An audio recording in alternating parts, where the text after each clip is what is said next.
Good morning বন্ধুরা, আবারও তোমাদের কাছে নতুন ভিডিও নিয়ে চলে আসলাম। আমি আবারও যাচ্ছি শিলিগুড়িতে। তোমরা ফুল ভিডিওটা দেখতে থাকো বন্ধুরা। আর বোনের এক্সাম ছিল তাই যাচ্ছি, আর পরে আমারও এক্সাম আছে, আবারও যেতে হবে। কিন্তু এই রাস্তা, এত দূরের রাস্তা যেতে ভালোই লাগে না, তবু যেতে তো হবেই। এক্সাম যেহেতু আছে আমার 3টে এক্সাম আছে পরপর, সেটা দেখতেই পারবে তোমরা। আর এখন বোনকে নিয়ে যাচ্ছি, বোনের এক্সাম আছে।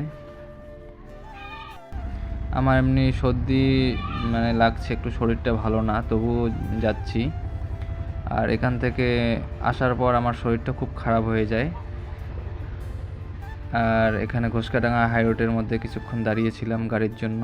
আমরা যেহেতু 8টার পর বাড়ি থেকে বের হয়েছি, সেকেন্ড শিফটে পরীক্ষা, কোনো রকমভাবে আমরা শিলিগুড়িতে পৌঁছানোর পর লেট হয়ে যায় আজকের যাওয়াটা, কারণ আরও আগে যেতে লাগতো। 7টার দিকে গেলে পরে ঠিকঠাকভাবে হয়। ওখানে যাওয়ার সময় আবার গাড়ি স্টেট বাসে উঠছিলাম। আজকে আবার কোনো অসুবিধা হয়নি আমাদের সেই রকম কোনো। তবে যাওয়ার আগে আবার গাড়িতে অনেক কিছু হয়ে যায়। একটা লোক সে শিলিগুড়ি ঢোকার আগেই একটা লোকের সঙ্গে ক্যাচাল হয়ে যায়। তারপরে স্টেট বাসের কাজ ভাঙে, ও থামায় না এই স্টেট বাসটা। অবশ্য এর জন্য আমরা ঠিক টাইমে পৌঁছে দিতে পারছি। আর সুরেন্দ্রনাথ ইনস্টিটিউট অফ ম্যানেজমেন্ট, যাই হোক, ওই কলেজের মধ্যেই বোনের এক্সাম ছিল। আর ওখানে যেতেও আমাদের বহুত টাইম লাগে, কোনোভাবে 12টা 10-এ পৌঁছাই আমরা গেটে। 15তে ক্লোজ টাইম যেটা ছিল 15তে ছিল। আর গাড়ি থেকে ব্রিজগুলোর ছবি তুলেছি, ভিডিও করেছি, অন্য কিছু করিনি। আর ওখানে যাওয়ার পরও সেইভাবে ভিডিও করা হয়নি আমার। আর তোমরা দেখতেই পারবে, পুরো ভিডিওটা দেখতে থাকো বন্ধুরা। ওখানে যাওয়ার পর একটা ফ্রেন্ডের সঙ্গে দেখা হয়ে যায় আমার। অন্য সময় এক্সাম দিতে যাওয়ার সময় আমাদের যা তাড়াতাড়ি যেতে হবে, হ্যান একটা ব্যাপার থাকে যে যাব তাড়াতাড়ি, কিসে যাব, গাড়ি পাবো কি না। কিন্তু এবার যেন আমারও শরীরটা ভালো ছিল না, আর জার্নি এত দূরে যাব। আর সুরেন্দ্রনাথ কলেজে যেহেতু এক্সামটা পড়ছে, চেনা জানা কলেজই, এখানে আগেও গেছিলাম কয়েকবার, তাই আর বোনকেও আর ওইভাবে তাড়াতাড়ি রেডি হতে হবে ওইরকম কিছু বলি নাই। কিন্তু তাই 11টা 10-15তে আমরা জংশনে পৌঁছাই, যে বাস স্ট্যান্ডের মধ্যে পৌঁছাই। আর ওখান থেকে একটু হালকা কিছু রুটি খাওয়ার কথা ছিল, রুটি ছিল না, পরে পুরি খাইলাম। পুরি খাওয়া দাওয়া করে, পুরি মিষ্টি আমি খেলাম। খাওয়া দাওয়ার পর আমরা রওনা দেই ওখান থেকে। কিন্তু ওখানেও আমাদের লেট হয়ে যায় ভালোই, 12টা যেতে যেতেই টাইম লাগে। আর ওইখানে জ্যামের মধ্যে আটকা পড়ি আমরা।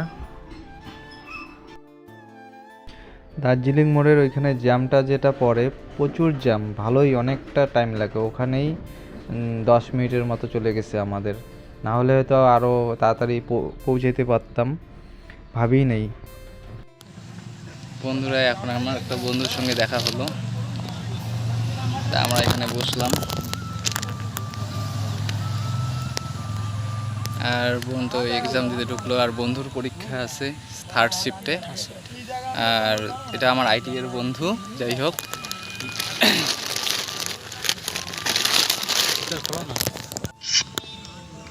তোর কবে পরীক্ষা? দেয় নাই না, তার জন্য বললাম জামাটা পর। হ্যাঁ, থার্ড শিফট রে, মোর তো নয়, মোর কোন দিন মোরও দেয় নাই গেলাম। আমার 100তে পড়বে রে, 100তে আসবো, ফোন করিস কোন দিন হয়। তবে এই বন্ধুটার সঙ্গে দেখা হলো। এই বন্ধুটার সঙ্গে আমার কোনো যোগাযোগ নেই, কারণ কলেজ শেষ হওয়ার পর থেকে ওইভাবে আর দেখা হয় নাই। আর ওর বাড়িও আলিপুরদুয়ারে আমি জানি। যাই হোক, একসঙ্গে কলেজে দেখা হতো সব সময়, কলেজে যখন ছিলাম। আর এদিকে আমার একটা বন্ধু, ওর বাড়ি পুন্ডিবাড়ি, স্বপন। যাই হোক, আর ওই বন্ধুর সঙ্গে যাই হোক ওদের দেখা হয়, ঠিক কথা হয় ফোনে। আর এই বন্ধুর সঙ্গে নাম্বারটা নেওয়া হলো, অনেক দিন পর দেখা হলো, খুব ভালো লাগলো। যাই হোক, চেনা মুখ দেখলে পরেও ভালো লাগে কোথাও গেলে পরে। আর আমার যেহেতু বন্ধুই কলেজেরই, আইটিআই কলেজের ছিল, কুচবিহার আইটিআই কলেজ থেকে একসঙ্গে কমপ্লিট করি। যাই হোক, ওরা এক্সাম দিতে আসছে, আর বন্ধুর আগের বার তো অল্পের জন্য হয় নাই, যেহেতু এবার নাকি ভালোই পরীক্ষা দিছে, সেটাই আমাকে বলল। দুইটা বন্ধুরই ভালো প্রিপারেশন আছে, যেহেতু ওদের হয়ে যাবে, আর হয়ে যাক, অনেকটাই যাই হোক বয়স হয়ে যাচ্ছে সবারই, আগে পরে যার যাই হোক হোক সবারই এটাই চাই। আর আমার তো প্রিপারেশন ওইভাবে হচ্ছে না, দেখি আমিও চেষ্টা করব, আর হাতে বেশি একটা সময়ও নেই, দেখি কি হয়। আর আসার সময় বেশি একটা লেট করে নাই, তারপরে শিবানীদির সঙ্গে কথা হয়, শিবানীদি তো যাওয়ার কথা বলছে, আর এবারও ঢোকা হলো না, সেকেন্ড শিফটে পড়ছে যেহেতু, আর ঢুকলাম না ওদের বাড়ি। পরে যাব, একটা সময় দেখাবো তোমাদের। আর বাড়িতে একটু কাজও ছিল, তাই মানে লেট করি নাই, তাড়াতাড়ি চলে আসলাম। আর এখানে স্ট্যান্ডে আসার পরেই আমরা গাড়ি পেয়ে যাই, স্টেট বাস, টিকিট কেটে উঠে পড়ি, আর ওখানে হালকা কিছু খাবার নিলাম। আর হাইরোডে আসার পর আমরা বিরিয়ানি নেওয়া হয়েছে, আর ওই বিরিয়ানি পরে আমরা বাড়িতে এসে খাই। আর রেলের এক্সামটা প্রথম দিবে বোন, যাই হোক দেখা যাক কি হয়। আর এদিকে গাড়িতে ওঠার পর খাচ্ছিলাম, খিদা যেহেতু পাইছে কিছুটা হলেও।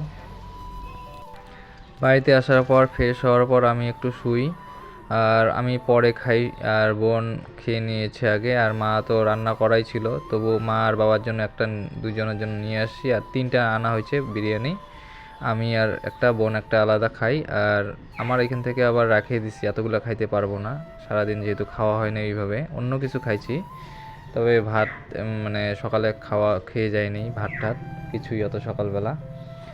আর অন্য মানে ওইখানে অনেক রকমের জিনিস খাই, জুস টুস হ্যান, তবে বিরিয়ানি বাড়িতে আসার পর বিরিয়ানিই খাওয়া হয়েছে কালকে রাত্রে, আমার খাচ্ছি। বন্ধুরা, ভিডিওটা যদি তোমাদের ভালো লেগে থাকে তবে লাইক, কমেন্ট, শেয়ার, সাবস্ক্রাইব করে পাশে থেকো বন্ধুরা। তোমাদেরকে